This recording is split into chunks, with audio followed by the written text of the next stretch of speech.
Okay, welcome back to Boruto Anime Review episode 240. This is I'm reviewing the 240th episode of the series, Ikada's. Let's see, what is the name of this one? Ikada's Dream. Yep, another one of these anime rental episodes. Mostly, this whole episode is focused on Ikada and Boruto on the boat. Almost the entire episode. The only meanwhiles we get is simply we focus. Well, let's talk about the meanwhiles. Let's talk about the main gist of this episode. We see Sada and Mitsuke.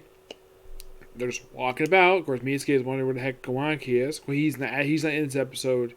They do mention that Kagura is doing paperwork. They don't mention what the 3-member 7 Swordsmen are doing. Yeah, they don't mention what they're up to.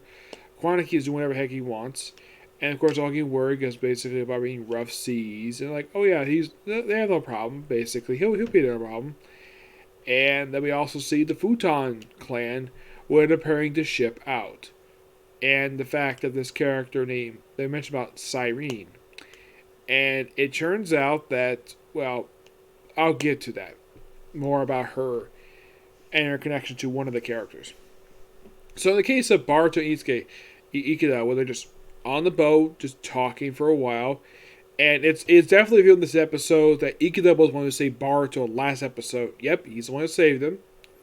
Yeah, they do confirm it in this episode, despite the fact he denied it last episode. This episode, yep, he is confirmed. He definitely does have web fingers.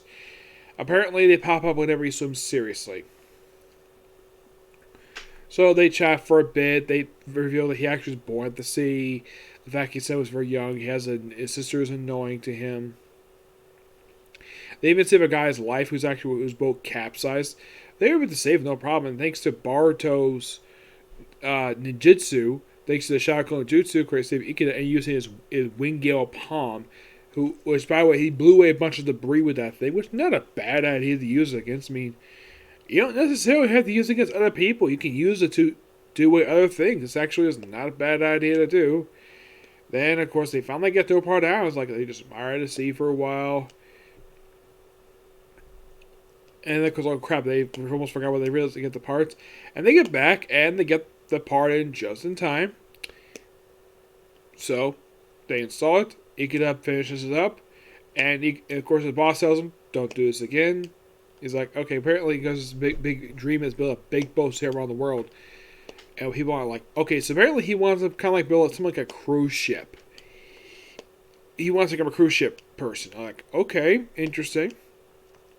And then reveal, in this episode, not revealed to the characters' mind, just revealed to the audience, that the character Cyrene, who pops in this episode, who is referred to as Lady Cyrene, is in fact Ikada's older sister. They do, of course, Boruto does mention his older sister Himawari, where she's like scary like their mom, like, well, what do you expect? She's a spitting image of her beautiful mother. Yep. I like the fact Himawari is mentioned in this episode because here's the thing. A lot of the time whenever she's brought up, or at least, here's the thing, even in the episode she doesn't appear in, she's barely mentioned. I mean, the people who watch the series clearly know who Himawari is. It just seems like half the time, it seems like the only time Himawari mentioned by name is like, oh, she's in the episode. That's the way it is a lot of the time. And this episode's the first time she's been mentioned. I'm like, wow. Pretty good stuff here. Yep. And of course, yeah, Ikada does know that Boruto is a ninja. He apparently has never seen a Sharingan Jutsu before, which, not surprising, is from the land of water. Because that's a jutsu exclusively known to the Hidden Leaf Village. Though, as far as I can tell, about 4 people knew it. The Seiko Kage, the guy who developed the jutsu. There was also Sasuke, he can do it too, but he'll do like 1 or 2 at most. And same thing with Kashi, only like 1 or 2, that's all he can do. I mean, when Naruto was a host to the Nine-Tailed Fox, he can produce hundreds of Shadow Clones, hundreds of them. And Boruto, his only limit is doing 4. Yeah, he can only make 4 others of himself. Now, the Gale Force Palm, that's actually a Hyuga clan jutsu. Yes, believe it or not, that's something that's not taught to all ninja. in the series. That is mostly associated with the Hyuga clan. Because the only reason why I think that Boruto knows that, probably because his mother probably taught it to him. Because after all, he does have the Hyuga blood running his veins, along with the Uzumaki blood, of course. Well, obviously, because his grandfather had been head of the clan. Yes. So that's all just basically the whole jutsu thing. Like, and it's weird though when it comes to Shanklo Jutsu, despite the fact it was a forbidden jutsu to do. Apparently, it's no problem with Boruto if Naruto does it. Yeah, and remember in the pilot episode when he stole that big scroll, all he did was read one jutsu, just one. That's it, and all he did was practice that one thing multiple times so he finally got it right. Yeah, in the case of Boruto, like I said, Naruto probably taught him the Sharingan Jutsu and the Gale Force Palm. That was probably taught to him. I don't think it was Konohamaru taught to him. No, I don't think it was him. I think it was Hinata. Hinata was probably the one who taught it to him. That's my personal guess. Yep. But yeah, not much to say. This episode was really good. A little bit of progression here, and set it forward of our next episode. We have Ikada reunited with his sister. I gotta admit, Ikada, your sister's hot. Yeah, very beautiful woman.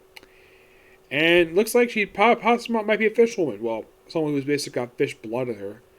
Because you can kind of say just by her appearance, but with the gills in her neck, you could say she's from the lost city of Atlantis. Good Atlantean. But again, if she's a land of water, it's not surprising. But here's the thing. Not all people from land of water have the gills in their neck. They may have the razor sharp teeth, but not the gills. Yep. But yeah, that's pretty much it for this particular review. Okay, before I end up here, I have a theory out there. I think the reason why they're actually having a lot of fish elements here for this one, because not only land of water, my guess is that the anime is borrowing some ideas from One Piece with the fishmen, with the whole web fingers thing, with the gills neck. Yes, they must have borrowed this from One Piece. Like, take some tiny elements of that and put it in here. Nothing really wrong with that at all.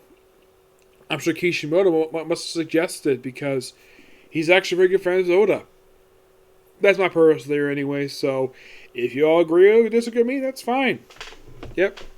So yeah, that's a particular review. Next one's going to be a comic corner. Yes, a comic corner, okay? Next video. Bye.